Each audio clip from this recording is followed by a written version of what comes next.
just looked at the stats here. The field goals were the same. You out-rebounded and had more assists, but 12 more free throws for Ohio State. Yeah. Why not? You heard that, guys? That was alarming in a lot of ways. And then, you look at it, we had the most points in the paint. So 36 points in the paint. And we only shot 6 free throws, and Ohio State attempted 18. But we had the most points in the paint. And that was alarming to me. And I was like, wow, we're attacking the basket. I see there's contact made. I think we earned the right to go to the free throw line. But unfortunately, I just wanted to make sure that our guys were still continuing to keep playing. But, you're a competitor, you feel the contact, and you want to be called fairly. And unfortunately, our guys was trying to keep their cool, and I was just telling them, just stay locked in, stay within the moment. I'll, ask the referee to call, ask for the reason why, and I don't want you guys to get frustrated. So I really commend our young men on just keeping a level head. Unfortunately, their coach didn't keep a level head because I got a little frustrated towards the end. So I apologize to them for that. Andrew? Juwan, I know you always say no excuses, but 3 games in 5 days, 5 and 8. Did you sense any fatigue from your guys late in the game? You have to have some type of fatigue. When you have 3 and 5 nights, unfortunately, that's how what the schedule was thrown at us, and we're not going to make no excuse about it. We still had a chance to win the ball game, but give Ohio State credit. They played well. They played with energy. They played with effort. They played with toughness. And I'm not saying we didn't, because I keep saying we attacked the paint with force, and we got 36 points in the paint. That's impressive. Nick, you want? Eli just said that you guys weren't making the shots that you needed to. Right. Did you feel like it was just a cold night, kind of like he said, or was Ohio State doing something defensively to force some of those misses? Well, we got some good looks. We had shot 4 for 17 from 3, and there were some really good looks at the basket. I would say maybe 5 of them was forced, but other than that, it just didn't go in for us. But we stayed with it. We continue to keep grinding. But it's nice that our young men will be able to get some rest come tomorrow and get a little recovery in. I'm gonna put the keys, and I don't have a lock. In some type of way, I'm gonna try to lock the doors and make sure they do not come in and get any workouts in, not touching the basketball, because I think it's important for them to get away from it, not just physically, but also mentally. And then I told them after the game, I'm sure there's something as far as an exam or paper, and I got to go back to my notes and take a look as far as what they have, from some of their classes on work that's coming up. They can really get to that tomorrow. We'll try to play catch up, because when you look at it from 3 and 5 nights, it's very challenging. When you're sitting at a laptop or a book and you're trying to read and trying to take care of your academics, and you're falling asleep at the same time because you have a lack of rest. So tonight, tomorrow, it's important for our guys to get away and get back into their books. Michael? Juwan, what can Musa learn from an experience like this, getting a chance to go against DJ for a lot of the game? Musa is a sponge. He's a competitor, and you looked in the locker room, and he was the last guy that I went over.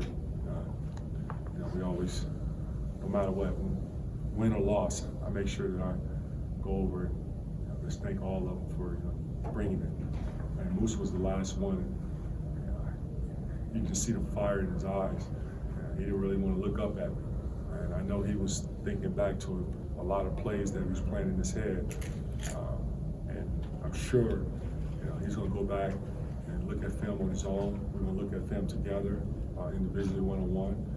And he's going to have some questions, and we're going to have a lot of dialogue on what can we learn from a situation like this. And also, give Liddell credit. I mean, his points wasn't just scored on Musa now. Let's get that right. Yeah. But he's a great example to learn from, because I look back to Liddell's freshman year. That was my first year in coaching, and he was a role player, and he wasn't as offensively efficient as he is now. And each year he's gotten better, and he's added more to his game. And why not try to steal something from a guy who's playing at a high level and improve year after year? Does anybody have anything else? I know you're, a one game at a time kind of coach, but I guess if you could assess this past week, you lost today, but picked up, a couple of good wins, kind of where the team's at, and then some momentum here for the final stretch. Yeah, I see more than just 1% better with this team. I see a lot of growth. I think in the beginning of the season, our non-conference schedule was a really good schedule for us to really test and see how we can grow, how we can learn how to win. And these last three games, I've been seeing a lot of growth from our guys. To be able to get a win in Penn State, tough environment, very tough, competitive team, and then also our game Thursday night at home, our crowd was in it.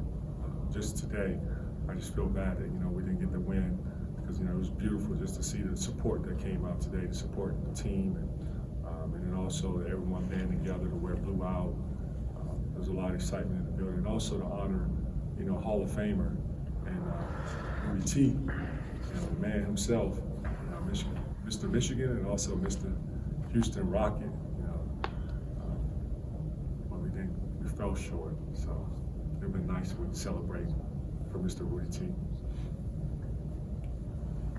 Juwan, I guess could you just describe what it's like trying to navigate this week with quick turnarounds, late travel, late tips, everything in between? It was tough. It really was. Not making excuses, but we got to call it what it is. That game that was a postponement that we had to play on Thursday, we had a short turnaround to prep for Ohio State. But it's similar to like how face in the Big Ten tournament as well as in the NCAA tournament. So, not making excuses, but it would have been nice to have a couple of day or day or two to have time to reset the button and spend a little bit more time into diving into Ohio State, how they play, and offensive end as well as what they do on the defensive end. But I commend our guys for coming in here with that sort of like workman-like attitude, bringing the lunch pail, hard hat, ready to compete, and not making any excuses for it. I also commend the staff for scrambling, putting together a good game prep, as well as our support staff. They didn't get much sleep either. Our managers, as well as our video coordinator, Juwan Simmons. I think he's probably working on an average of 3 to 4 hours of sleep. Because personally, he has a baby at home too that keeps him up. So it's been a lot on us. But tonight and tomorrow, it'll be good for everyone. Just like I said before, just to get away. But it was great preparation for us to really get prepared for what's going to happen in March. Thank you. Sorry to touch on Liddell, but you've seen some great bigs come through this league since you came on. Just in what ways does he really differentiate himself in your eyes? Yeah, Liddell is unique in a lot of ways. And what makes him so efficient is he really does a good job of getting to his spot. And he's also patient with it as well. Whether he's on the low block and he's getting back to that left shoulder, and everyone knows he's getting to the left shoulder, but it's still hard to stop because he gets so high up on his jump shot.